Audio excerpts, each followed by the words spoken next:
जानते हैं, लंका का वो शक्तिशाली राजा जिससे देवता भी कांपते थे, उसे भी कभी किसी ने अपनी बाहों में दबोच लिया था। यह कहानी है दो महाशक्तिशाली योद्धाओं की।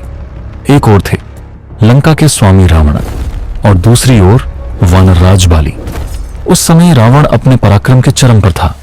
उसने देवताओं को परास्त किया, इंद्र को चुनौती दी और तीनों लोकों में अपना भय फैला दिया।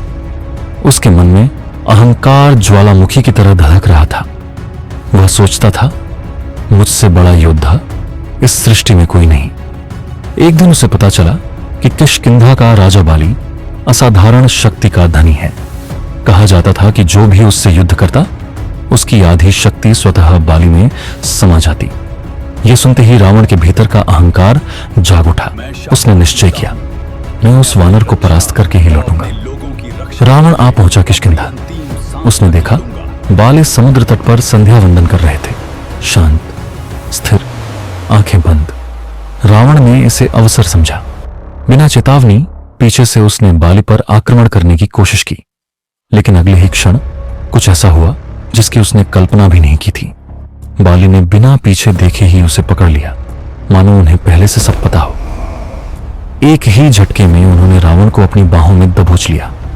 रावण छूटने की कोशिश करता रहा, पर जितनी शक्ति लगा था उतनी ही उसकी शक्ति बाली में समा जाती। उसका अभिमान पिघलने लगा।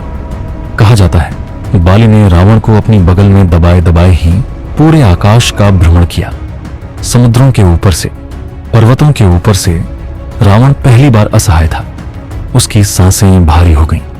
वह लंकेश, जो देवताओं को बांध कर ले जाता था, आज स्वयं बंधक बना हुआ था। आखिरकार रावण ने हार मान ली। उसने स्वीकार किया, हे वानरराज, आपकी शक्ति अतुलनीय है, मैं पराजित हूं। बाली ने उसे मुक्त कर दिया। उन्होंने कहा, शक्ति का उपयोग धर्म के लिए करो, अहंकार के लिए नहीं। उस दिन रावण जीवित तो लौट गया, पर उसका अभिमान घायल हो चुका था। तो इस युद्ध में विजेता कौन था? विजेता थे वानरराज बाली। यह घटना हमें सिखाती है, असली शक्ति केवल बल में नहीं, संयम और आत्मविश्वास में होती है। और शायद यही कारण था कि बाद में जब भगवान राम ने बाली का वध किया, तो वह भी एक विशेष योजना और परिस्थिति के तहत हुआ, क्योंकि बाली की शक्ति असाधारण थी। यह कहानी केवल युद्ध की नहीं, अहंकार और विनम्रता की भी है।